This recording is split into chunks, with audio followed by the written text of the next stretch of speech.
जब आए तो उठे सकल जब रघुपति आए और विश्वामित्र निकट बैठाए।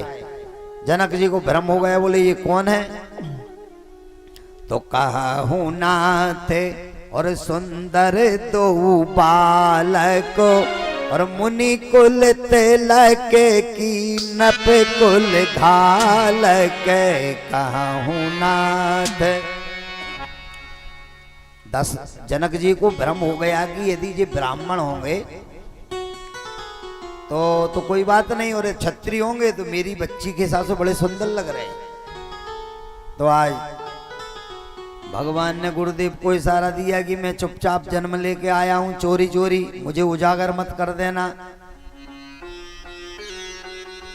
तो आज भगवान विश्वामित्र जी ने कहा कि रघुकुल मणि दशरथ के जायर मम हित लागी वचन बनाए, मेरे हित के लिए आए हैं ये दशरथ नंदन राम और लक्ष्मण हैं।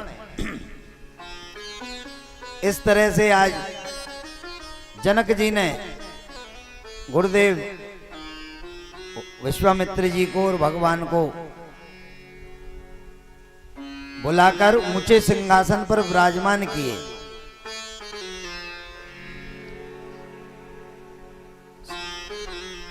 और इसके बाद जो है जनक जी के जो रंगभूमि में दूत थे उन्होंने अपनी प्रतिज्ञा, जनक जी की प्रतिज्ञा सुनाए। रंगभूमि आए दो भाई अस्तुति सब पुरवासिन पाए, सब मंचन ते मंचु एक, सब मंचन ते मंचु एक और सुंदर बिसद विशाल, मुनि समेत दो बंधु तहाँ बैठा रे महिपाल।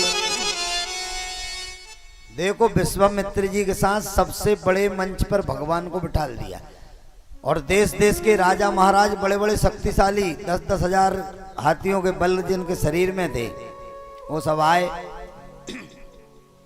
और आज राजा जनक जी ने कहा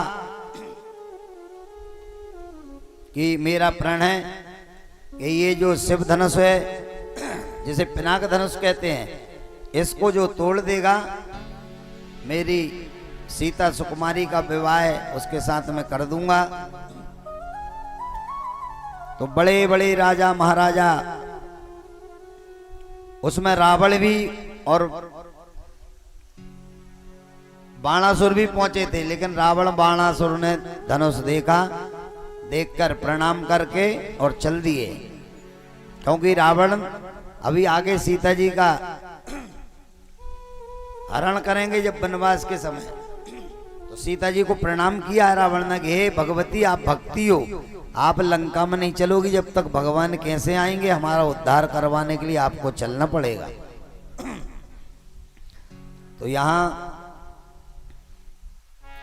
बड़े बड़े राजा महाराजा एक जाए बड़े उससे ठाटबाट से पहलवान जैसे, और अभी एक ही हाथ से धनुष उठा दूंगा, धनुष को लगाए ताकत और खा पछाड़ गिरे नीचे और बस चुपचाप कपड़ा साफ करे और चले आए। 1000 राजा थे, जब एक जाए तो 999 क्या कहे, हे भगवान इससे ना टूटे। तो 999 की भगवान सुने, वो एक से ना टूटे, दूसरा गया, तीसरा गया, चौथा, पांचवा, ऐसे सब जाते जाए आते जाए, किसी से नहीं टूटा। फिर विचार किया क्या कि भूप सहस 10 एक ही 12, भूप है न 10,000 राजा बोले 5,000 इधर लग जाओ, 5,000 इधर, एक ही बार में तोड़ दे। तो किसी ने कहा कि फिर विवाह कौन करेगा? बोले विवाह की बात है, फिर अपन आपस में लड़ेंगे मरेंगे, जो बचेगा वो विवाह कर लेगा। बोले अच्छा। जब धनुष नहीं उठा पाए तो जनक जी को चिंता हो गई। बोले बड़े बड़े राजा महाराजा मैंने बुलाए थे, धनुष को तो हाथ ही नहीं लगा पा रहे। इधर रावण देखकर चल दिए, भगवान राम को देखा तो रावण ने क्या कहा राम जी से, रावण परम विद्वान भगवान के माथे पर पड़ा था। तो आज रावण जो है भगवान को चैलेंज देने आया,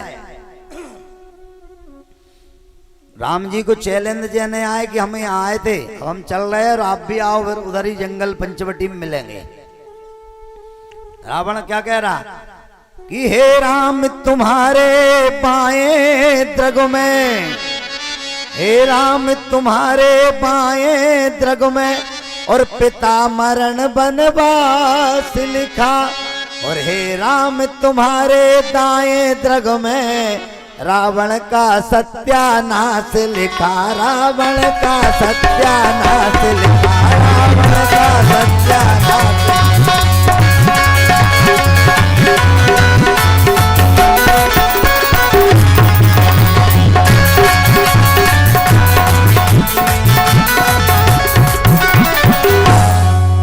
ये रावण ने कहा कि पिता का मरण होगा,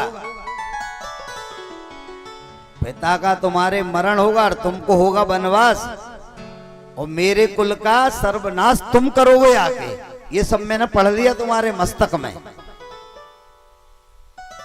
हे राम तुम्हारे बाएं द्रग में पिता मरण और वनवास लिखा, हे राम तुम्हारे दाएं द्रग में रावण का सत्यानाश लिखा। अब जनक जी को चिंता हो रही कि ये तो इधर चेतावनी देने लगे, यहाँ तो चिंता हो रही, धनुष नहीं तोड़ पा रहे, ये राजा महाराजा क्यों आए? क्या कह रहे?